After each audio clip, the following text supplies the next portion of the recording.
Olá! O tema de hoje é a lição de escrita. Mas calma, isso aqui não é uma aula de gramática ou caligrafia, não.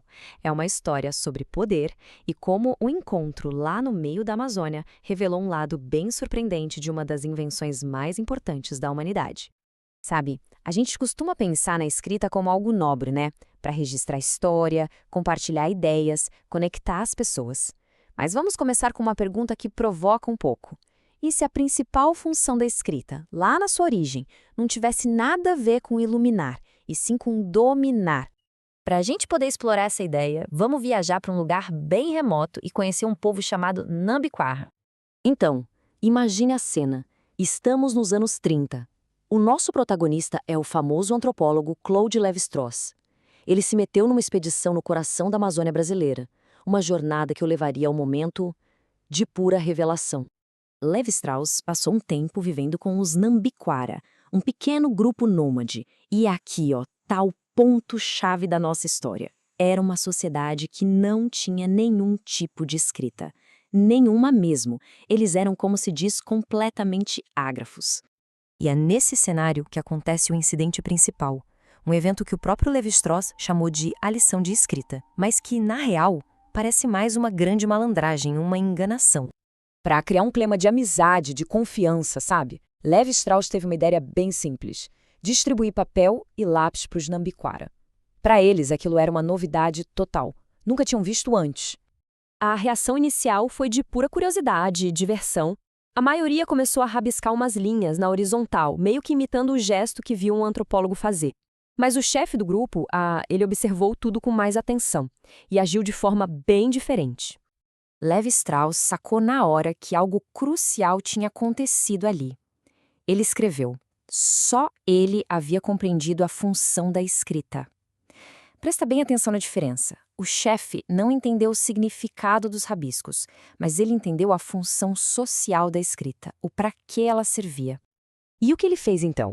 Bom, o chefe pegou um papel, fez uns rabiscos aleatórios e, com a maior seriedade do mundo, fingiu que estava lendo uma lista. Uma lista, veja só, dos presentes e das trocas que ele esperava receber do Lévi-Strauss. Ele não sabia escrever, de jeito nenhum, mas ele entendeu o poder que aquele ato de ler e escrever tinha.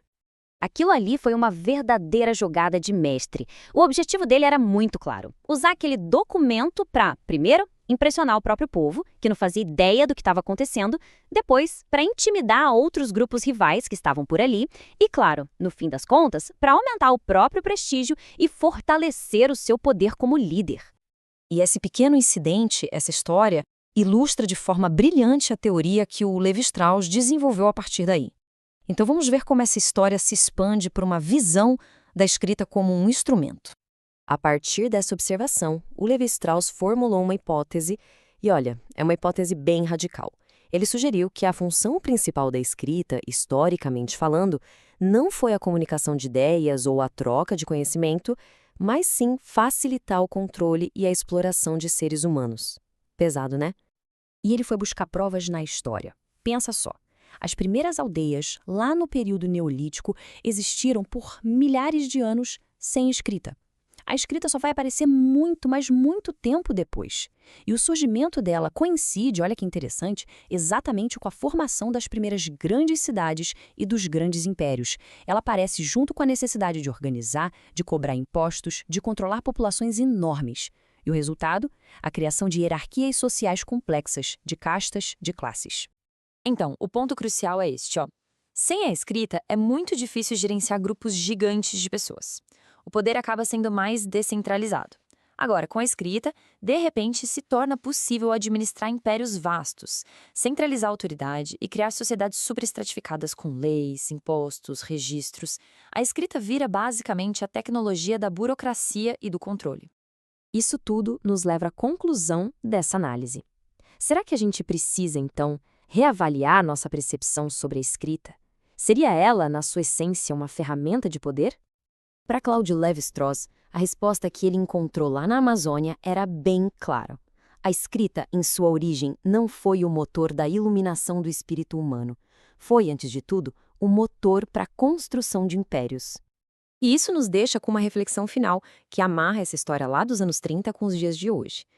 Se a função histórica original da escrita era facilitar o controle, o que isso significa na nossa era digital? Uma era de Big Data, de algoritmos, de vigilância, onde a escrita e os dados são gerados numa escala que a gente nem consegue imaginar. A ferramenta mudou, é verdade, mas será que a sua função fundamental também mudou?